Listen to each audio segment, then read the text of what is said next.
ಪ್ರಾನ್ಸ್ನ ಗ್ರೇವಿಯನ್ನು ಒಮ್ಮೆ ಈ ಥರ ನೀವು ಮಾಡ್ಕೋಬೋದು.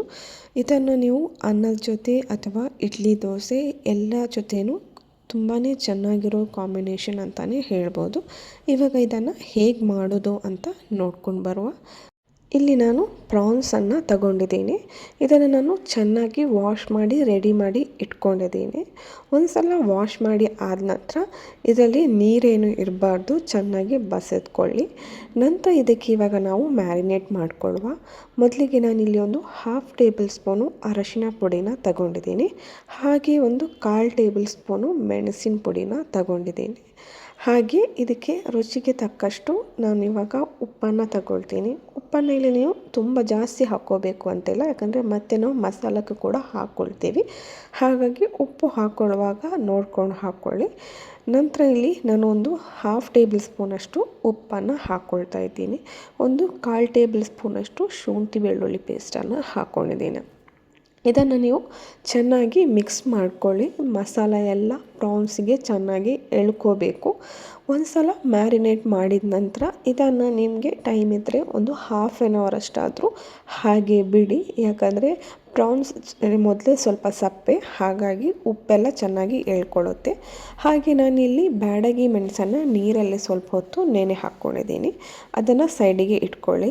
ಇವಾಗ ಒಂದು ಪ್ಯಾನ್ ತಗೊಂಡಿದ್ದೀನಿ. ಇಲ್ಲಿ ನಾನು ಎಲ್ಲ ಐಟಮನ್ನು ಕೂಡ ಡ್ರೈ ರೋಸ್ಟೇ ಮಾಡ್ಕೋತಾ ಇದ್ದೀನಿ. ಇಲ್ಲಿ ನಾನು ಯಾವುದೇ ಎಣ್ಣೆನ ಬಳಸ್ತಾ ಇಲ್ಲ.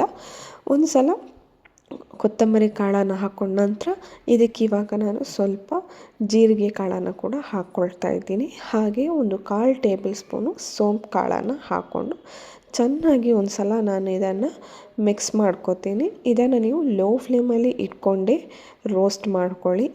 ಚೆನ್ನಾಗಿ ರೋಸ್ಟ್ ಆಗಬೇಕು. ನಿಮಗೆ ಇದು ಬ್ರೌನ್ ಕಲರ್ಗೆ ಟರ್ನ್ ಆಗಬೇಕು, ಹಾಗೆ ಒಳ್ಳೆ ಅರೋಮ ಬರ್ತದೆ.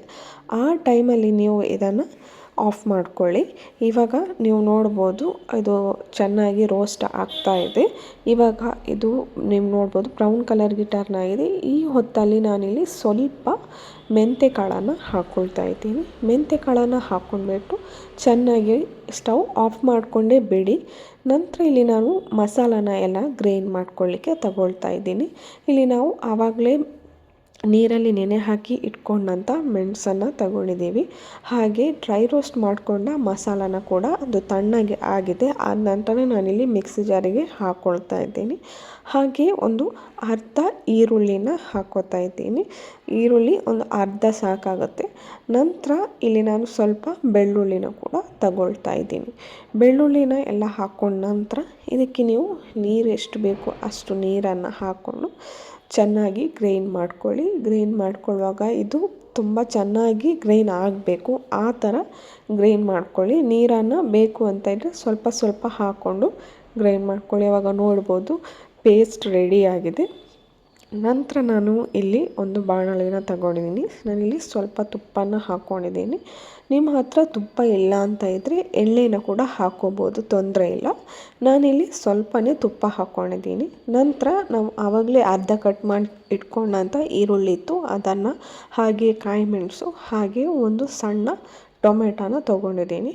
ತಗೊಂಡ್ಬಿಟ್ಟು ಇವಾಗ ಇದನ್ನು ನೀವು ಚೆನ್ನಾಗಿ ಎಣ್ಣೆಯಲ್ಲಿ ಅಥವಾ ತುಪ್ಪದಲ್ಲಿ ಫ್ರೈ ಮಾಡ್ಕೋಬೇಕು. ಇದು ಒಂದು ಸಲ ಚೆನ್ನಾಗಿ ಬೇಯೋ ಹಾಗೆ ನೋಡ್ಕೊಳ್ಳಿ.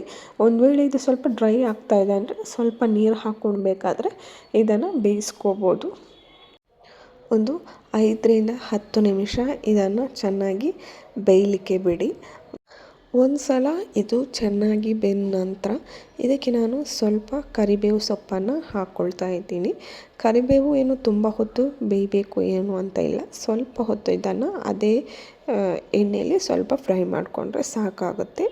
ಇವಾಗ ಇದು ಒಂದು ಸಲ ಚೆನ್ನಾಗಿ ಫ್ರೈ ಆದ ನಂತರ ನಾವು ಇದಕ್ಕೆ ಆವಾಗಲೇ ನಾವು ಮ್ಯಾರಿನೇಟ್ ಮಾಡಿ ಇಟ್ಕೊಂಡಂಥ ಪ್ರಾನ್ಸನ್ನು ಹಾಕ್ಕೊಳ್ಳುವ. ಪ್ರಾನ್ಸನ್ನು ನಾನಿಲ್ಲಿ 1/2 ಅವರ್ ಮ್ಯಾರಿನೇಟ್ ಮಾಡೋಕ್ಕೆ ಇಟ್ಕೊಂಡಿದ್ದೆ. ನಿಮಗೆ ಟೈಮ್ ಸ್ವಲ್ಪ ಜಾಸ್ತಿ ಉಂಟು ಅಂತ ಇದ್ದರೆ ಮೊದಲೇ ನೀವು ಮ್ಯಾರಿನೇಟ್ ಮಾಡ್ಕೋಬೋದು. ಚೆನ್ನಾಗಿ ಉಪ್ಪು ಖಾರ ಎಲ್ಲನೂ ಇಳ್ಕೊಳ್ಳುತ್ತೆ. ಇವಾಗ ನಾನು ಮ್ಯಾರಿನೇಟ್ ಮಾಡ್ಕೊಂಡಂಥ ಪ್ರಾನ್ಸನ್ನು ಹಾಕ್ಕೊಳ್ತಾ ಇದ್ದೀನಿ.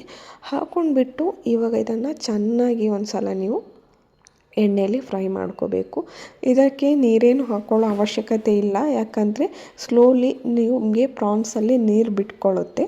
ಹಾಗಾಗಿ ತುಂಬ ನೀರು ಹಾಕ್ಕೊಳ್ಳೋ ಅವಶ್ಯಕತೆ ಇಲ್ಲ. ಒಂದು ವೇಳೆ ನೀರು ಬೇಕು ಅಂತಿದ್ದರೆ ಸ್ವಲ್ಪ ಹಾಕ್ಕೊಳ್ಳಿ, ಇದು ಆಪ್ಷನಲ್ಲು. ಇವಾಗ ಇದನ್ನು ಒಂದು 5ರಿಂದ 10 ನಿಮಿಷ ನಾನಿಲ್ಲಿ ಬೇಯಲಿಕ್ಕೆ ಬಿಡ್ತೀನಿ. ಪ್ರಾನ್ಸ್ ಚೆನ್ನಾಗಿ ಬೇಯಬೇಕು, ಅಲ್ಲಿವರೆಗೆ ಒಂದು 5 ನಿಮಿಷ ನಾನು ಬೇಯಲಿಕ್ಕೆ ಬಿಡ್ತೀನಿ. ಇವಾಗ 5 ನಿಮಿಷ ಆಗ್ತಾ ಬರ್ತಾ ಇದೆ. ನೋಡ್ಬೋದು ಪ್ರಾನ್ಸ್ ನೀರು ಬಿಟ್ಕೊಂಡಿದೆ, ಹಾಗೆ ಚೆನ್ನಾಗಿ ಬೆಂದಿದೆ. ಇಷ್ಟು ಬೆಂದರೆ ಸಾಕಾಗುತ್ತೆ. ನಂತರ ಇವಾಗ ಇದಕ್ಕೆ ನಾವು ಆವಾಗಲೇ ಗ್ರೈಂಡ್ ಮಾಡಿ ಇಟ್ಕೊಂಡಂಥ ಮಸಾಲಾನ ಹಾಕ್ಕೊಳ್ತಾ ಇದ್ದೇನೆ. ಮಸಾಲಾನ ನಿಮಗೆ ತುಂಬ ನೀರು ಬೇಕು ಅಂತಿದ್ರೆ ಸ್ವಲ್ಪ ಜಾಸ್ತಿ ನೀರು ಹಾಕ್ಕೊಳ್ಳಿ. ಸ್ವಲ್ಪ ದಪ್ಪ ಗ್ರೇವಿ ಬೇಕು ಅಂತ ಇದ್ದರೆ ಇದಕ್ಕೆ ನೀರನ್ನು ಸ್ವಲ್ಪ ಕಡಿಮೆ ಹಾಕ್ಕೊಳ್ಳಿ. ಹಾಕ್ಕೊಂಡ ನಂತರ ಇದಕ್ಕೆ ನಾನು ಸ್ವಲ್ಪ ಗರಂ ಮಸಾಲಾನ ಹಾಕ್ಕೊಳ್ತಾ ಇದ್ದೀನಿ. ಗರಂ ಮಸಾಲಾನ ಹಾಕ್ಕೊಂಡ್ಬಿಟ್ಟು ಚೆನ್ನಾಗಿ ಒಂದು ಸಲ ಮಿಕ್ಸ್ ಮಾಡ್ಕೊಳ್ಳಿ. ಹಾಗೆ ಉಪ್ಪನ್ನು ನೀವು ಇಲ್ಲಿ ನೋಡ್ಕೊಂಡು ಹಾಕ್ಕೊಳ್ಳಿ ಅಷ್ಟೇ. ನಾನಿಲ್ಲಿ ಸ್ವಲ್ಪ ನೀರು ಹಾಕ್ಕೊಳ್ತಾ ಇದ್ದೀನಿ. ಉಪ್ಪನ್ನು ನೀವು ಮ್ಯಾರಿನೇಟ್ ಮಾಡ್ಕೊಳ್ಳುವಾಗ ಕೂಡ ಸ್ವಲ್ಪ ಜಾಸ್ತಿ ಹಾಕ್ಕೊಂಡಿದ್ರೆ ನೋಡ್ಕೊಂಡು ಹಾಕ್ಕೊಳ್ಳಿ, ಅಥವಾ ನಿಮಗೆ ಲಾಸ್ಟಲ್ಲಿ ಕೂಡ ನೋಡ್ಕೋಬೋದು. ಮಸಾಲಕ್ಕೆ ಸ್ವಲ್ಪ ಉಪ್ಪು ಬೇಕಾಗುತ್ತೆ, ಹಾಗಾಗಿ ಸ್ವಲ್ಪ ಹಾಕ್ಕೊಳ್ಳಿ. ಹಾಕ್ಕೊಂಡ ನಂತರ ಇದನ್ನು ನೀವು ಸ್ವಲ್ಪ ಹೊತ್ತು ಕುದಿಲಿಕ್ಕೆ ಬಿಡಬೇಕು. ಇದು ಮಸಾಲ ಕೂಡ ಚೆನ್ನಾಗಿ ಕುದಿ ಬರಬೇಕು, ಅಲ್ಲಿವರೆಗೆ ನೀವು ಇದನ್ನು ಬಿಡಬೇಕು. ಇದಕ್ಕೊಂದು 5ರಿಂದ 10 ನಿಮಿಷ ನೀವು ಕುದಿಲಿಕ್ಕೆ ಬಿಡಿ. ಆವಾಗವಾಗ ಸೌಟ್ ಹಾಕ್ಕೊಳ್ತಾ ಇರಿ. ನಾನಿವಾಗ ಇದನ್ನು ಕುದಿಯೋಕ್ಕೆ ಬಿಡ್ತೀನಿ. ಇದರ ಕಲರ್ ಚೇಂಜ್ ಆಗುತ್ತೆ, ನಿಮಗೆ ಅವಾಗ ಗೊತ್ತಾಗುತ್ತೆ ಮಸಾಲ ಚೆನ್ನಾಗಿ ಬೆಂದಿದೆ ಅಂತ. ಇವಾಗ ನೋಡ್ಬೋದು ಕುದಿ ಬರ್ತಾ ಇದೆ. ಇಷ್ಟು ನಿಮಗೆ ಕುದಿ ಬಂದರೆ ಸಾಕಾಗುತ್ತೆ. ಪ್ರಾನ್ಸ್ ಕೂಡ ಚೆನ್ನಾಗಿ ಬೆಂದಿದೆ, ಹಾಗೆಯೇ ಮಸಾಲ ಕೂಡ ಚೆನ್ನಾಗಿ ಬೆಂದಿದೆ. ಇಷ್ಟು ಬೆಂದಾದ ನಂತರ ನಿಮಗೆ ಇದು ಡಾರ್ಕ್ ರೆಡ್ಡಿಗೆ ಟರ್ನ್ ಆಗುತ್ತೆ, ಆವಾಗಲೇ ಗೊತ್ತಾಗುತ್ತೆ ಇದು ರೆಡಿ ಆಗಿದೆ ಅಂತ. ಇವಾಗ ನೀವು ಕಟ್ ಮಾಡಿ ಇಟ್ಕೊಂಡಂಥ ಕೊತ್ತಂಬರಿ ಸೊಪ್ಪನ್ನು ಹಾಕ್ಕೊಳ್ಳಿ. ಇದು ಆಪ್ಷನಲ್, ನಿಮಗೆ ಬೇಕು ಅಂತ ಹಾಕ್ಕೊಳ್ಳಿ, ಇಲ್ಲದಿದ್ದರೆ ಪರವಾಗಿಲ್ಲ. ಇವಾಗ ರೆಡಿಯಾಗಿದೆ ಪ್ರಾನ್ಸ್ ಗ್ರೇವಿ. ಟ್ರೈ ಮಾಡಿ ನೋಡಿ.